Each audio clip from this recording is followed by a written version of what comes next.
Case pending ہے. اس کے علاوہ جو بحث یا میں کہوں گی کہ جو تھوڑی بہت کہیں کانورسیشن کچھ لوگ بیٹھ کے کر رہے ہیں, اس میں بھی یہی سمجھتی ہوں کہ I don't think this is a serious conversation, because آپ اپنی خواہشات پر پاکستان میں صوبے نہیں بناتے. اس کی ایک ریکوائرمنٹ ہوتی ہے جو آئین کے اندر درج ہے, اور اس کی ایک ڈیمانڈ ہوتی ہے جو لوگوں سے آتی ہے اور جو عوام کے فورمز پہ پھر باقاعدہ اپروو ہونی ہوتی ہے. تو ایسے کوئی ڈرائنگ روم میں بیٹھ کر اگر اس خواہش کا اظہار کرے تو شازیہ, آپ پیپلز پارٹی جو ہے ایز لانگ ایز عوامی اگر مطالبہ ہے, پارلیمان اس کی اجازت دیتی ہے تو نئے صوبوں بنانے کے حق میں, لیکن ایز وی سپیک ابھی تک آپ سے کوئی رابطہ نہیں ہوا, یہ جو نئی بات سامنے آ رہی ہے ایسی کوئی بات نہیں ہے؟ نہیں, میں یہی کہتی ہوں, at the cost of repeating myself, کہ ہم یہی کہتے ہیں کہ اگر کوئی نئی صوبے کی ڈسکشن ہے تو it should strictly follow constitutional requirements and parliamentary procedures جو میں نے مینشن کیے. نو پولیٹیکل ڈیلز اور statement should be done here. دوسرا, اگر نئے صوبے جو ہے مطلب وہ کریٹ کرنے کی بات بھی ہے تو دے کی not be created just based on ethnicity اور لنگوسٹک گراؤنڈس. ایڈمنسٹریٹو جہاں پر انفیشنسی نظر آتی ہے وہاں پر کانسٹیٹیوشن کو فالو کرتے ہوئے اس پروسیجر کو آگے لے کے جایا جا سکتا ہے. ہمارا بڑا کلیئر موقف ہے اس کے اندر. چل آخر میں یہ بتائیے گا, NFC 11ویں NFC ایوارڈ کا جو ہے وہ بلا لیا گیا اجلاس. پیپلز پارٹی کا ایک مطالبہ تو کافی عرصے سے رہا ہے, اب تو آپ کو خوش ہونا چاہیے حکومت سے, اکثر ناراض رہتے ہیں آپ لوگ. دیکھیں, بات یہ ہے کہ ہم ایسے ناراض نہیں رہتے. اگر کوئی ایسے مسائل ہوتے ہیں, کسی پالیسی میں کوئی ڈیفیکٹ ہوتا ہے یا کوئی عوام کی امنگوں کے مطابق فیصلے نہیں ہوتے, تو پیپلز پارٹی جو ہے اس پر ایک لازم ہے کہ وہ آواز اٹھائے اور اٹھاتی رہی ہے. اور آج بھی گو کہ ہم حکومت کو سپورٹ کر رہے ہیں, لیکن ان کے تمام تر فیصلوں کے ساتھ ہم سہمت نہیں ہیں, اور ہم اپنی آواز اٹھاتے ہیں, پارلیمنٹ میں بھی اٹھاتے ہیں, لیڈرشپ اپنے فورم پہ جہاں انگیجمنٹ ہوتی ہے وزیر اعظم صاحب کے ساتھ وہاں بات ہوتی ہے پیپلز پارٹی کی جانب سے.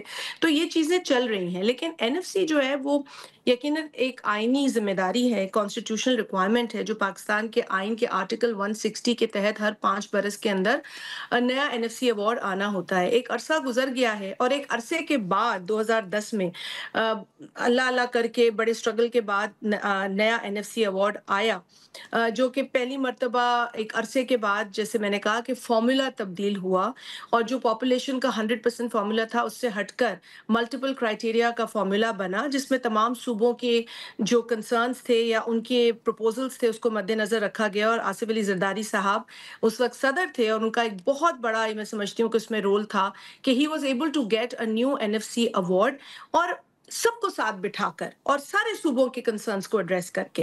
دیکھیں, اب اگر وہ 7واں NFC ایوارڈ تھا, اور ابھی 11ویں جو NFC کی کمیشن ہے وہ کانسٹیٹیوٹ ہوئی ہے, یعنی کہ ہم ابھی نیا ایوارڈ کچھ سالوں میں دینے سے میں ناکام رہے ہیں. لیکن اگر نیا ایوارڈ آئے گا تو یقینی طور پر جو کانسٹیٹیوشن میں درج ہو گیا ہے اس کو بھی فالو کرنا ہوگا. جیسے کہ آرٹیکل 160 کا جو 3 ہے اس کا A, وہ یہ کہتا ہے کہ جی صوبوں کا جو شیئر ہے اس میں کمی نہیں ہو سکتی, اضافہ ہو سکتا ہے. تو ایک چیز صوبوں نے مل کر طے کر دی ہے کانسٹیٹیوشن کے اندر, ہم بیٹھ سکتے ہیں, بات کر سکتے ہیں, وفاق کی کنسرنز کو بھی دیکھ سکتے ہیں اور صوبوں کی کنسرنز کو بھی سمجھا جا سکتا ہے. کیونکہ یہ آپ یاد رکھیے, اور بلاول صاحب نے یہ بات کچھ اپنی سٹیٹمنٹس دی ہیں, اس میں بھی کہی ہے کہ جو یہ NFC 2010 میں آیا تھا وہ 18ویں ترمیم سے پہلے آیا تھا. تو 18ویں ترمیم کے بعد جو ذمہ داریاں صوبوں کی طرف گئی ہیں اس میں ان کو مزید فسکل سپیس کی ضرورت ہے, اور اپنے اپنے پروپوزل کو جب وہ لے کر بیٹھیں گے اس نئی کمیشن کے آگے تو وہ یہ بات کریں گے. تو میں سمجھتی ہوں کہ اس میں اوپن مائنڈ ہونا چاہیے, پہلے سے ہی چیزوں کو طے کر کے اور اندیے نہیں دینے چاہیے. وفاق کو بھی اپنی جو فسکل ایفیشنسی ہے وہ بہتر کرنے کی ضرورت ہے, FBR کلیکشن کو بہتر کرنے کی ضرورت ہے, غیر ضروری اخراجات کو ختم کرنے کی ضرورت ہے, اور جو ڈیوالو سبجیکٹس ہیں, ڈپارٹمنٹس ہیں, ان کو بند کرنے کی ضرورت ہے. تو اپنا ہوم ورک فیڈرل گورنمنٹ کرے, اور جو اپنی کارکردگی صوبوں کی ہے وہ ڈیلیبریشنز کے دوران سامنے آئے گی ضرور. صوبے ڈیلیور کریں. چلے Shazia Marri Sahiba, thank you so much for joining us. راضی کے بعد کلائمیٹ چینج کی بات کریں گے. مونسون کی بارشوں نے تباہی پھیلا دی ہے, خصوصاً خیبر پختونخوا میں, اور کراچی جو ہے وہ ہم نے دیکھا کہ 2-3 دن تو بالکل تالاب بن جاتا ہے جب بہت زیادہ موسلادھار بارشیں ہوتی ہیں. بریک کے بعد ملک امین اسلم صاحب سے بات کریں گے کہ پاکستان کو کیا کرنا چاہیے, کہاں ہم کھڑے ہیں when it comes to climate. بلکہ بیک رازین, بریک سے پہلے شازیہ مری اور وفاقی وزیر امیر مقام, اس کے علاوہ پی ٹی آئی کے سابق رہنما شیر افضل مروت کی تفصیلی گفتگو آپ نے سنی. پروگرام میں آگے بڑھتے ہیں. مونسون کے غیر معمولی طویل سپیل, لینڈ سلائیڈنگ اور گلیشیائی جھیلوں کے پھٹنے, کلاؤڈ برسٹ اور انڈیا کی جانب سے دریاؤں میں اچانک پانی چھوڑنے جیسے عوامل نے پاکستان میں تباہ کن سیلابی صورتحال پیدا کی. جون سے اگست کے درمیان کراچی سے گلگت تک پورا ملک شدید بارشوں, دریاؤں کی طغیانی اور لینڈ سلائیڈنگ سے متاثر ہوا, جس کے نتیجے میں انسانی جانوں اور املاک, زرعی زمینوں اور مویشیوں کو ناقابل تلافی نقصان پہنچا. این ڈی ایم اے کے مطابق 26 جون سے ملک بھر میں 800 سے زیادہ افراد جاں بحق ہوئے اور تقریباً 1100 زخمی ہوئے. ان میں سے 200 سے زیادہ بچے ہیں اور اس کے علاوہ تقریباً 150 کے قریب خواتین بھی شامل ہیں, جبکہ 600 لوگ جو ہیں ریسکیو آپریشنز میں جو ہے 1,06,000 سے زیادہ افراد کو بچایا گیا. سیلاب نے سب سے زیادہ پختونخوا کو متاثر کیا, جہاں 500 اموات ریکارڈ کی گئیں جو کہ مجموعی ہلاکتوں کا تقریباً 62% بنتی ہیں. پنجاب میں 165, سندھ میں 55, جی بی میں 45, اے جے کے میں 23 اور اسلام آباد میں 8 افراد جاں بحق ہوئے. زخمیوں کی تعداد کے لحاظ سے پنجاب سب سے زیادہ متاثر ہوا, 600 افراد متاثر ہوئے. سندھ, بلوچستان اور شمالی علاقہ جات میں بھی جانی اور مالی نقصان کی شدت نے مقامی حکومتوں کی مشکلات میں اضافہ کیا. سیلاب سے تقریباً بڑا الارمنگ فگر ہے, 7,100 مکانات تباہ ہوئے, یعنی 7,100 خاندان جو ہے وہ بے گھر ہوئے, جبکہ 5,500 سے زیادہ مویشی ہلاک ہوئے. اور آپ کو پتہ ہے یہ جو رورل ایریاز ہیں اس میں مویشی جو ہیں وہ واحد ذریعہ معاش ہوتے ہیں ان خاندانوں کا, تو 5,500 مویشیوں کا اس طرح سے بہہ جانا پانیوں میں. اس کے علاوہ دیہی معیشت جو ہے, جو رورل جو اکانومی ہے اس کا ایک بڑا سہارا زرعی پیداوار ہوتی ہے, مگر کھڑی فصلیں جو ہیں وہ تباہ ہو چکی ہیں. خصوصی طور پر پنجاب کے جنوبی اضلاع میں کسان جو ہیں وہ اس وقت معاشی تباہی کا تقریباً شکار ہیں. فصلیں مکمل طور پر ختم ہو چکی ہیں, زرعی زمینیں طویل مدت تک قابل کاشت نہیں رہیں گی. یہی وجہ ہے کہ ان علاقوں سے بڑے پیمانے پر نقل مکانی دیکھی گئی, جہاں لوگ اپنے مویشیوں کے ہمراہ محفوظ مقامات کی تلاش میں در بدر ٹھوکریں کھا رہے ہیں. گزشتہ 24 گھنٹوں میں 20,000 سے زائد افراد کو محفوظ مقامات پر منتقل کیا گیا, لیکن مقامی افراد کے پاس جانے کے لیے کوئی اور جگہ نہیں ہے. دریا کے کنارے بسنے والے افراد مسلسل خطرے کی زد میں ہیں. پی ڈی ایم اے کی وارننگ کے مطابق کے باوجود نقل مکانی نہ کر پانے والے افراد آنے والے دنوں میں شدید خطرات سے دوچار ہو سکتے ہیں. دوسری جانب انڈیا کی جانب سے سندھ طاس معاہدے کے تحت دریائے توی میں سیلاب کی پیشگی اطلاع دینا جو ہے وہ ایک اہم واقعہ ہے. مئی میں دونوں ممالک کے درمیان کشیدگی کے بعد یہ پہلا باضابطہ رابطہ تھا جس میں انڈیا نے جموں کے مقام پر دریائے توی میں ممکنہ بڑے سیلاب سے متعلق پاکستان کو آگاہ کیا. اگرچہ یہ اطلاع بروقت ملی اور اس کے تحت پاکستانی حکام نے الرٹ بھی جاری کیا. اس کے بعد دریائے ستلج میں پانی کی سطح خطرناک حد تک بلند ہوئی, جس سے کئی دیہات زیر آب آئے. گنڈا سنگھ والا پر اونچے درجے, جبکہ ہیڈ سلیمانکی پر درمیانے درجے اور دیگر مقامات پر نچلے درجے کے سیلابی خطرات بدستور برقرار ہیں. گڈو اور سکھر بیراجوں پر بھی درمیانے درجے کا سیلاب ہے. سیلابی صورتحال پر امدادی کارروائیاں بھی جاری ہیں. پاکستان کو موجودہ سیلابی صورتحال میں ہونے والے نقصانات کی ایک بڑی وجہ پاکستان میں جو ارلی وارننگ سسٹم ہے اس کا غیر فعال ہونا بھی ہے, جس پر گزشتہ ہفتے وزیراعظم شریف نے بھی برہمی کا اظہار کیا تھا. اگر اس کی تیاری نہ کی تو باقی ہم جو بھی کام کر لیں وہ کسی کام نہیں آئے گا. ایڈوانس وارننگ سسٹم, بڑا متحرک روبسٹ سسٹم یہاں پر موجود ہونا چاہیے. 7 سال سے یہ پروگرام چل رہا ہے اور کاغذوں میں اب جو ٹائم لائنز دی ہیں اس میں 1 دن کی بلکہ 1 گھنٹے کی بھی اضافہ نہیں ہوگا.